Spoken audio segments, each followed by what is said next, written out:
ito na yung isa sa pinakamagandang feature ng Insta360.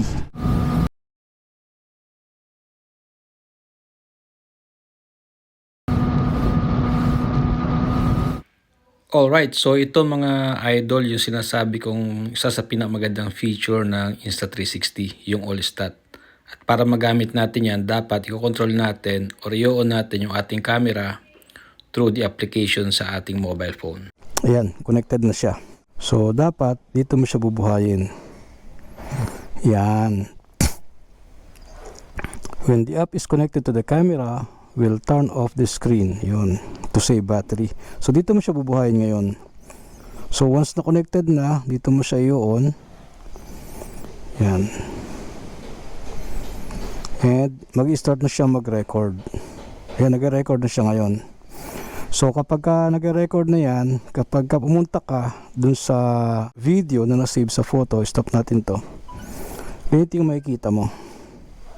Yan, meron siyang feature na All-Stat. Pag tinanggal mo yung All-Stat na yan, pwede namang wala. Yun.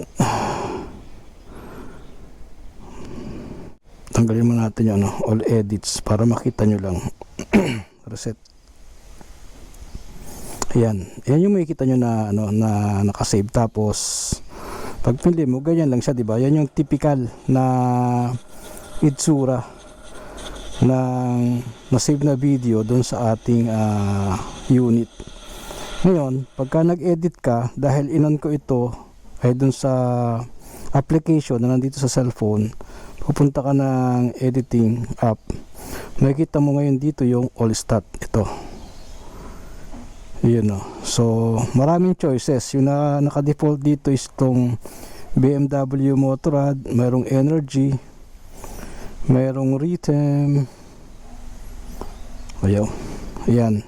So, depende kung anong pipiliin mong application na layout, yun yung lalabas dito sa iyong monitor. And pwede mo din baguhin yung position nung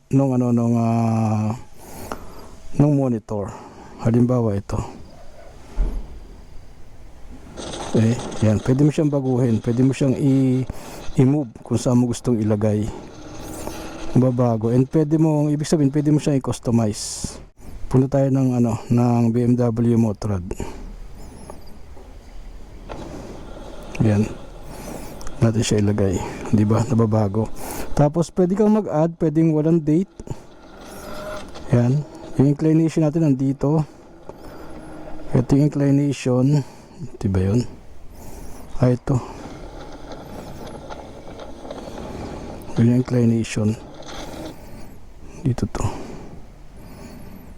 Yan, so mababago mo yung yung position ng iyong module o ng iyong monitor. So na-measure na yung inclination, yung speed, mayroon ding distance, mayroong pacing, mayroong elevation, etc. So madami. Yung slope, acceleration. Yan yung makikita natin kapag doon tayo nag-on sa cellphone or doon sa application. Alright, so try natin ngayon yung Insta360 na i-on natin through the application sa cellphone. And doon magagamit natin yung feature na All-Stat or All Statistics. So i-on natin yung ating camera. Ay, ayaw. Yan, naka-on na siya. So through this feature, nare-record niya yung speed, okay, yung inclination, yan yung ganyan, nare-record na yan. And what else? Yung elevation, acceleration, mini-measure niya yan. So meron ka ngayong bagong pang-flex sa iyong profile.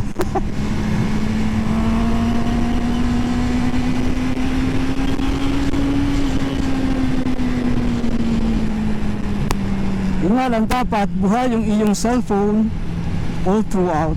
Dito mo siya i-control sa cellphone, dun sa application ng Insta360. Yun yung kagandahan ng feature na yon. Ayan o. Check natin kung gaano kalin tayo dito sa circle.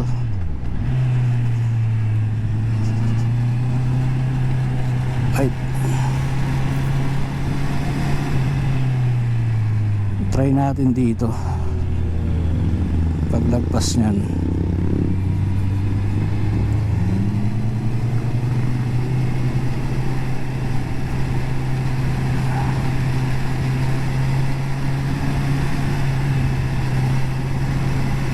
Pwede ka lang dumapuntang ano dito eh.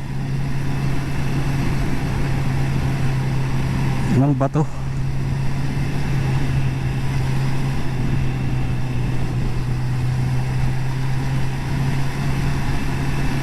Uy, nakakatakot. Ano kaya lin yun? Bawi sa kabila.